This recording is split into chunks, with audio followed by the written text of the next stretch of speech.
a concern for you as an epidemiologist? Why? We've been watching this for 20 years at least. This has been the nightmare version of the flu that we've all been predicting long before COVID. The fear was that H5N1 would find a way to have sustained transmission in human populations and create havoc that way. And the reason we're afraid of it is that in the past 20 years or so, about 800 people have contracted, usually from contact with animals, and about half of those people have died. So the mortality rate is extraordinarily high. Now, if it does make it into human populations, that rate will come down substantially, make no mistake. But still, it's substantially higher than we would otherwise expect for the flu. So the fear again is that if it becomes a pandemic strain, it would kill a lot of people. So, what's changed? You've been watching this for a long, long time, but there is a bit of a shift, a bit of a turn in the bird flu. Yeah, it's unclear what's happened. I mean, the virologist could explain it better. Something genetically may have changed. That's always been the fear. Viruses, when they infect the same animal, they can swap DNA and learn things from each other. And the fear is that H5N1 would infect an animal that was already infected with another kind of flu that was pretty good at infecting other animals and would learn, therefore, how to infect other animals. So it looks like maybe it's learned how to infect cows and cats and things like that. So right now we're seeing it spread into other populations.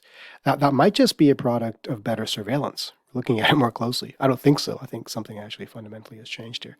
But it's still pretty bad at infecting people. That's the good news.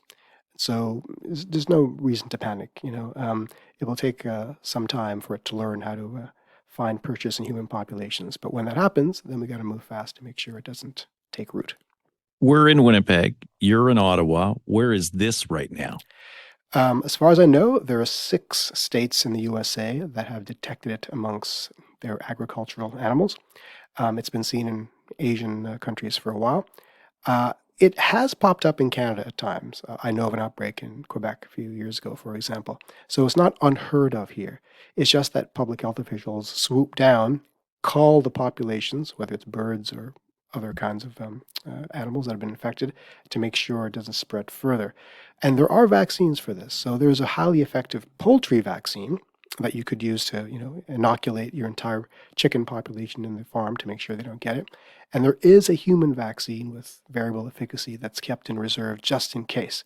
So it is here, and it looks like it's spreading across the USA in agricultural communities. So when I say spread, I don't mean, don't mean take that to mean at the Stephen King level where we're looking at an apocalyptic scenario. It just means it's getting into different animal populations across the country. Right. We used to call it just bird flu. Now we're starting to see it go into cattle. Potentially, they're unsure, as my understanding, if it's going from the cattle to the human. That's why there's experts like yourself watching this.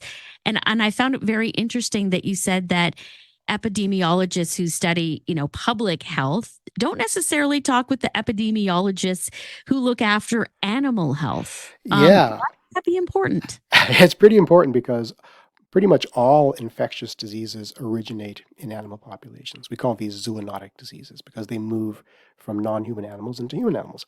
Every single major epidemic you can imagine started that way.